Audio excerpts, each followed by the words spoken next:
Hello, dear students. So here we go again. Good morning, good afternoon, whenever you watch me. We're going to go back today speaking about verbs in the past for English. And it's the past which is called simple past, or we can also say preterite. So we have talked about already the regular verbs, and we're going to go for the irregular verbs today. So, une chose qu'il faut savoir, c'est qu'on a dans les verbes dits irréguliers au passé deux exceptions. Pourquoi? Parce qu'eux, ils vont fonctionner de manière complètement autonome, que ce soit dans les formes affirmatives, négatives ou interrogatives. Ces deux exceptions ici, alors les puristes diraient qu'il y en a un qui n'est pas un verbe, puisque ça constitue uniquement un auxiliaire modal, mais on n'est pas ici pour être puriste, on est ici pour comprendre. Donc ici, vous avez be, Mr. B, and can. All right? So be, il est absolument à connaître, il est très courant. C'est le seul qui a deux formes au passé. On va avoir une forme qui est singular, was, et une forme qui est plural, were. Attention à ne pas confondre avec where quand on va poser la question pour savoir, par exemple, where is Brian? OK? Parce que celui-là, il est toujours in the kitchen. So, let's go. Depuis le temps, d'ailleurs, je ne sais pas dans quel état il doit être. Let's go. So, present, I am, he is, she is, devient was for I, he, she, it.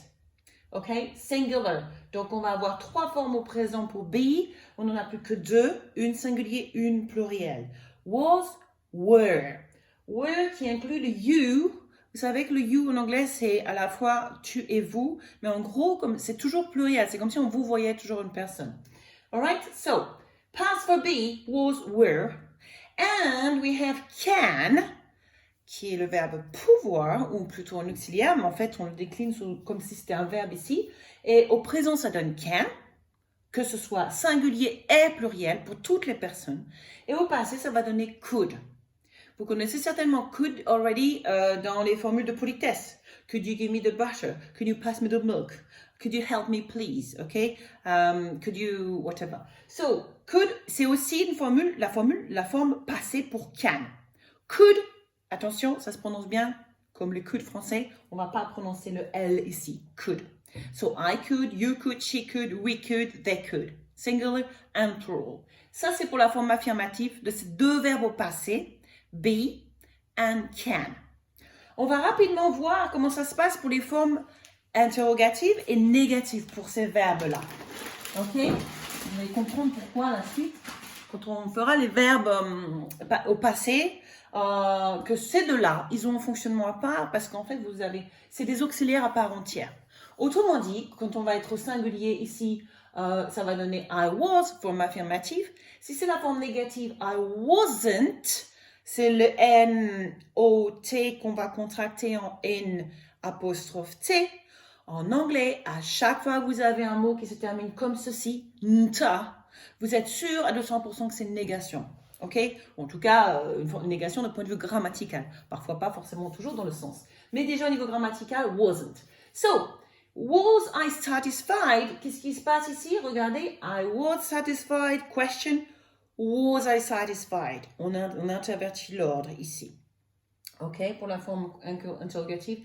Pareil, si je passe ici au pluriel, je passe un exemple ici au pluriel pour be, ça va donner you were satisfied. Négation, you weren't satisfied. Et pour la forme question, were you satisfied? OK? So, j'explique et après on répétera ensemble. Let's go. Then we go for could. We could go to the park, forme affirmative. Négation, we couldn't go to the park. Et question, could we go to the park? Et on intervertit ici le sujet et le verbe de la forme affirmative. Okay? So let's go and repeat together all the sentences. First is was. Faites super attention ici. Parce qu'il y a beaucoup de Français qui disent beaucoup en voyant ce mot. Normal, ils voient un A, on dit was. Non, c'est pas was. C'est comme si c'était un O ici. Was. Was. Was. So, I was satisfied. I was satisfied. Okay. Negation. So, negative sentence. I wasn't satisfied. I wasn't. I wasn't. Okay. Question. Was I satisfied? Liaison ici, okay? Was I satisfied? Was I satisfied? Ok? Bien entendu, ici, si on voulait, on pourrait mettre un mot interrogatif devant, selon le sens de la question qu'on veut poser. Pour l'instant, simple, ok? Plural. Repeat with me. Were. Were. Exagérez-le, celui-ci, presque en faisant une forme ronde avec la bouche ici pour faire le were. Were. Okay, so you were satisfied. You were satisfied. Negation. You weren't. Weren't. Weren't. So you weren't satisfied. You weren't satisfied. Very good. And the question, same here, you're going to make a link like, were you satisfied? Were you satisfied? Cool. Now for could, we could go to the park. We could go to the park. Negation. We couldn't go to the park. Couldn't. Couldn't. We couldn't go to the park. We couldn't go to the park. Question. Could you go to the park? Could you go to the park? Or, sorry, we, could we? Okay, sorry. So, could we go to the park? Could we go to the park? Cool, very good. On retrouve souvent could avec you, ok? Donc, could you, ça va être la liaison qu'il faudra faire si on l'utilise avec you, alright? So, be and can, affirmative, a negative, and a question, okay? Singular, plural for be, and then singular and plural for could, alright? Now, let's go. What about all the other irregular verbs? Attention, on a vu be, on a vu can. Et maintenant, souvent, quand on est en classe ou quand on vous donne des cours, etc., on vous dit, maintenant, c'est l'heure d'apprendre les verbes irréguliers. Donc, regardez pas tout de suite le tableau. Je vais vous présenter, par exemple, ceci. Je vous dis, bon, ben voilà, maintenant, il faut apprendre le verbe irrégulier. Dites-moi ce que vous ressentez. Ça fait quoi? Bien, non? Bon, là, il y en a à peu près 200. À peu près tout. Tout ce qui peut exister en verbe irrégulier. Souvent, en classe, on vous donnera plutôt, on va dire, 90, une petite centaine quand on arrive peut-être en 4e, niveau A2. Ok, donc, plus couramment, on vous donnera peut-être 2 listes comme ça. 5e, 4e. On dira, bon, maintenant, c'est bon. Apprenez les verbes irréguliers. Qu'est-ce que vous ressentez? Ok. Alors, des fois, il y a des profs qui sont un peu plus cool et vont dire, bon, on va mettre un petit peu de couleur. Donc, on va imprimer quelque chose comme ça. C'était moi, ça aussi. Hein. C'est ok. Parce qu'en fait, ces verbes irréguliers, c'est quand même des verbes assez courants. C'est intéressant de connaître au moins le sens en français de ces verbes-là. Ok. Maintenant, personnellement, c'est vrai que moi, quand on me donne une liste comme ça, première chose que je fais, c'est ok, par quel bout je commence? Alors, très classiquement, on vous fait commencer par le début, normal, ok? On va vous dire, bon, vous apprenez les 10 premiers, et puis les 10 suivants, et puis les 10 suivants, etc. Et puis, ben, à force de répéter, on se dit, on va y arriver. La problématique de cette technique-là, c'est que vous vous retrouvez avec souvent des traductions, et puis des surcharges, en se disant, on a l'impression qu'il y a beaucoup de choses, et en réalité, il y a des choses qui se répètent. Il y a énormément, quand on commence à aller détailler ces listes-là, il y a énormément de choses qui se répètent. Donc, on va déjà essayer de dégrossir le trait et d'affiner tout ça.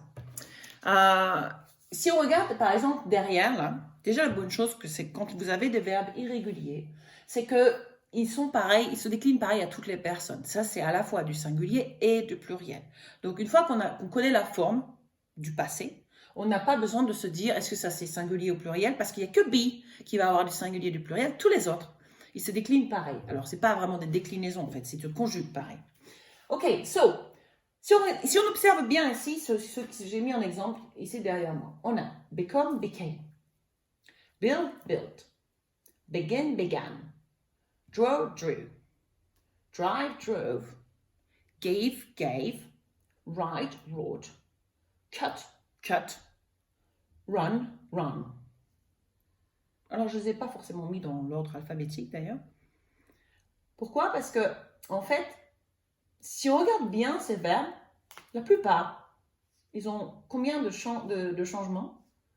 Ils ont juste une lettre. Et puis même celui-là, il en a 0 qui change. Non seulement il en a 0 qui change, mais en plus il se prononce pareil. Cool. Maintenant, supposons que je connaisse quand même ma base, parce que en fait, l'intérêt, c'est quand même de connaître le sens de la base. C'est sûr, si on ne connaît pas le sens de become, et que quelqu'un vient nous parler et me dire « Yesterday, I became a carpenter », on va pas comprendre became si on ne connaît pas déjà le sens de become. Alright? On ne va pas comprendre built si on ne connaît pas le sens de build. On ne va pas comprendre began si on ne connaît pas le sens de begin. Mais à partir du moment où vous connaissez le sens de ces verbes-là, qui restent malgré tout des verbes dits de base, okay? Il y en a, on va dire, entre 50 et 100 à connaître pour commencer à bien se débrouiller au niveau de la langue courante. Eh bien, le past, il est pour le coup simple, ok? Et même si au pire, on oubliait de le conjuguer, alors il ne faut pas, évidemment en classe, vous risquez d'être sanctionné si on est uniquement en cours et qu'on travaille sur les verbes irréguliers, les professeurs vont dire non, c'est pas ça, etc. Mais si on est sur l'idée où on veut s'exprimer couramment, si je dis yesterday, vous vous rappelez, on va toujours poser ça, yesterday, or last week, or 3 years ago. Eh bien, si je dis yesterday, I become, la personne va quand même vous comprendre. Si la personne qui vous parle va vous dire « 2 days ago, I built a wall », vous connaissez « build », vous vous doutez bien qu'il vous dit qu'il s'agit de construire quelque chose puis qu'on a déjà le sens de « build ». Donc à partir du moment où on connaît les verbes, le sens de ces verbes-là au présent, on déduit facilement le sens au passé et même si on se trompe, on se fait comprendre. Est-ce que c'est OK pour ça? Donc, je vous invite, si vous avez des listes de verbes irréguliers à travailler, déjà de voir effectivement ceux qui ont finalement qu'une lettre qui change et qui ne changent pas beaucoup sur la prononciation. Parfois, il y a une lettre qui change, mais ça peut modifier la prononciation. Okay? Mais si vous voyez cela, à la rigueur, c'est intéressant pour les tests de bien les connaître, mais c'est peut-être pas les plus urgents à connaître si vous êtes dans l'idée de gagner de la fluency, c'est-à-dire de la rapidité, de l'aisance pour parler. Et c'est pas ça non plus qui va vous bloquer pour comprendre. Attention, ça nécessite quand même de connaître le sens de ces verbes en mode base ou en mode présent. Quand je dis present, c'est aussi base, ok? Puisque le présent simple, vous savez que les verbes, à part be, comme toujours, ils vont se conjuguer de la même manière que leur base. Donc, à mon sens, la bonne nouvelle, et ça n'engage que moi, c'est que s'il y en a vraiment, et je parle là pour les élèves qui ont soit du mal à, les élèves ou les étudiants qui ont soit du mal à mémoriser, soit pour qui ils se sentent déjà dépassés à l'idée d'apprendre ces verbes, etc. L'idée, c'est que de se dire déjà, à part évidemment be et can qu'on a vu au début et qui sont des indispensables, ok, eh bien, à mon sens, il y en a vraiment 10 qui sont vraiment les plus urgents et les plus courants à connaître. Pourquoi? Parce que, ils ont une forme absolument différente parfois de leur forme base. 2, soit ils se prononcent différemment. 3, soit ils sont extrêmement employés. Alright? Donc, ça va nous donner quoi? Alors, la bonne nouvelle, c'est pareil. Une fois qu'on a une forme ici, c'est à la fois I, you, he, she, it, pareil pour toutes les personnes. OK? On va rester juste sur la forme affirmative aujourd'hui. Et je vous laisse déjà avoir un aperçu de ce qui se passe sur ces verbes-là. Déjà, present ou base, do, tout le monde doit connaître. Have aussi. Go aussi. Eat aussi. Feel aussi. See, read, hear, buy, think. Tous ces verbes-là sont des verbes qu'on apprend, si ce n'est en primaire, au moins en 6e. OK? Maintenant, ici, lorsque je vais passer ici en forme passée, do devient did. Donc, il y a quand même des similitudes. Mais bon, on ne peut pas lamenter si on ne le devine pas. OK? Have, had. Il y a quand même des similitudes. Maintenant c'est tellement employé que c'est intéressant de bien le maîtriser, celui-là. Attention à celui-ci. Go, went. À ne pas confondre avec want, qui veut dire vouloir. Went, c'est go au passé. OK? Went avec un E ici. Eat, ate, qui va se prononcer comme le chiffre 8. On va avoir les mêmes lettres finalement ici dans le désordre. Mais regardez la prononciation, ou écoutez plutôt. Ate. Comme le chiffre 8. Pas de piège là, hein? C'est vraiment comme le chiffre 8. Ne mettez pas un H devant, sinon ça va se transformer en hate, qui est plutôt le fait de détester. OK? Feel, felt. Ultra courant celui-là, parce que ressentir, ça nous arrive assez souvent dans la vie. OK? See, saw. Read. Alors, vous allez me dire, mais c'est le même. C'est comme cut tout à l'heure. Sauf que le piège ici, c'est que ça ne se prononce pas pareil. On va dire read à la forme présente et red qui se prononce exactement comme la couleur au passé. Donc celui-là, si vous le savez pas, vous pouvez ne pas l'entendre. Si quelqu'un vous dit yesterday I read a book, vous pouvez peut-être me dire ah mais elle a lu, il y a eu l'histoire d'un livre rouge ici. Qu'est-ce que c'est que cette histoire-là? Ok? Si on ne le sait pas, on ne peut pas l'inventer. Donc read, je vous le mets ici pour la prononciation, et deviendra read ici au passé. Attention à ce piège-là. Ok? Hear, de la même manière que read, on va entendre I, mais là, on va entendre heard. Ça fait partie du piège aussi. Ici, on a de nouveau EA, mais le son change complètement. Ok? Je tiens votre attention sur le fait qu'en anglais, il y a à peu près 1000 sons contre 250 en français. D'où effectivement parfois des petits pièges comme ça où il faut s'entraîner à les prononcer, sinon on ne peut pas les deviner. Ensuite, on va avoir les fameux, ceux-là que vous aimez bien en général, les GHT. Alors, ils font peur, mais en réalité, il ne faudrait pas, parce que si on supprime ça, ça devient beaucoup plus simple, déjà. Et puis, le O, là, va venir se prononcer comme un O très profond. O. Donc, ce qui va donner ici buy, bought, et think, thought. J'ai laissé le meilleur pour la fin. Thought. OK? Donc, pareil, on ne peut pas l'inventer là. Vous voyez bien que buy et think, ils n'ont pas du tout la même terminaison. Et pour autant, on va faire une proposition de terminaison qui est la même ici au passé. Donc, si on ne le sait pas, on ne peut pas l'inventer celui-là. OK? On va y aller ensemble pour la prononciation. Let's go. Do, did. Did. Have, had. Had. Go, went. Went. Eat, ate. Ate, like the number. Feel, felt. Felt. See, saw. Saw. Read, read. Read. Hear, heard. Heard. Buy, bought. Bought. Think, thought. Thought. Okay, guys? Forme affirmative des verbes les plus courants, les must know au passé pour les verbes irréguliers, ok? On a vu be et can qui ont une structure qui est complètement différente et qui fonctionnent de manière complètement autonome pour les questions et les négations, ok? Et dans une prochaine vidéo, on verra justement comment on construit les questions et les négations avec les autres verbes irréguliers autres que be et can, ok? Thank you guys, take good care of yourself, see you soon, bye bye.